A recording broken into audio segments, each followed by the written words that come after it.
Hello everyone, welcome to Mou's kitchen. তো আজকে আমি বানিয়েছিলাম শাহি টুকরা। তো তার জন্য আমি প্রথমে কড়াইতে ঘি গরম করে নিয়েছি। আপনারা চাইলে এখানে সাদা তেলও ইউজ করতে পারেন, বাট ঘিতে ফ্লেভারটা ভালো হয়। এরপরে আমি এই ঘিয়ের মধ্যে দিয়ে দিলাম চিকন করে কেটে রাখা পাউরুটিগুলোকে। আপনারা যে কোনো শেপে ইউজ করতে পারেন।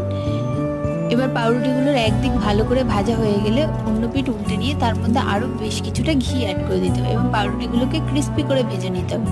সেগুলোকে নামিয়ে নিয়ে ওই কড়াইতেই আমি দিয়ে দিলাম ফুল টোন্ড মিল্ক। এবার এটাকে ভালো করে ফুটিয়ে নিতে হবে, লো ফ্লেমে ফুটিয়ে নিতে হবে। এখানে আমি ড্রাই ফ্রুটস হিসেবে কাজু কিশমিশ এবং আমন্ড ইউজ করেছি। আপনারা চাইলে যে কোনো ড্রাই ফ্রুটসই ইউজ করতে পারেন।